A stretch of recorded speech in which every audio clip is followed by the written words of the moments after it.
अगर आप भी चाहते हैं कि 3D स्टूडियो के वीडियो सबसे पहले आप तक पहुंचे तो लाल बटन को दबाकर चैनल को सब्सक्राइब करें और साथ में बेल आइकन दबाना ना भूलें।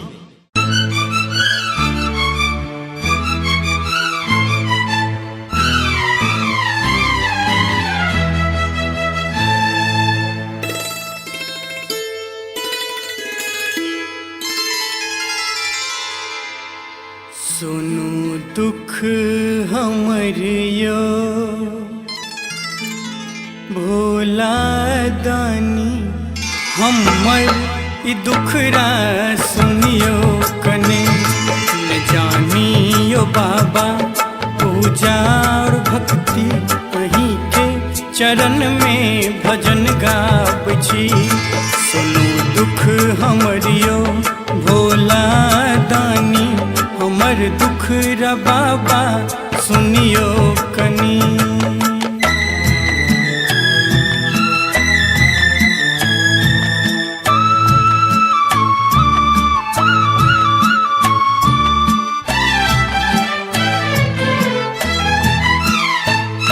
कि कहू अहाँ तो सबटा जनै छी,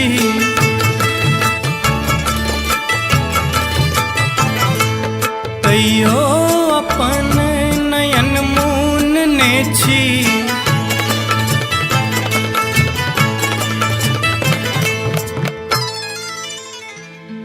दरस देव जहिया हम तर जैब तहिया, कृपा करियो हमरो पर कनी।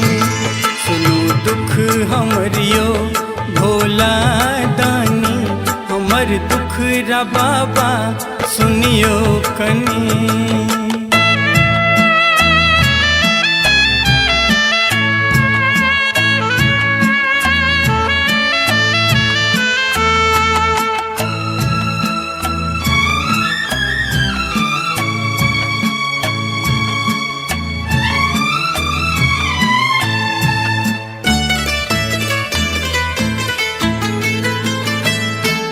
सब दिन बाबा अहीं केर पुजलों,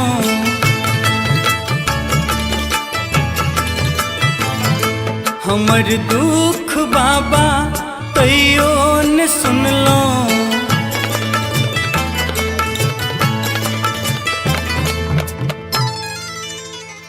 अब करबै जो देरी कानब हम ढेरी, एक बेर तकियो हम कान छी।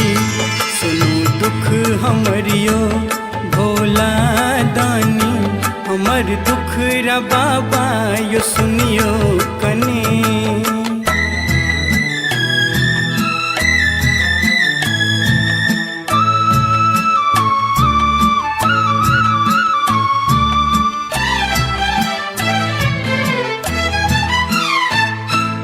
कौशल अहाँ के मनाबै में लागल,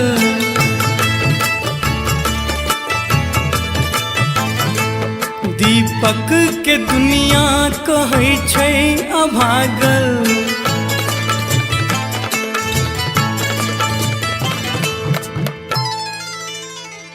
हरि कन्हैया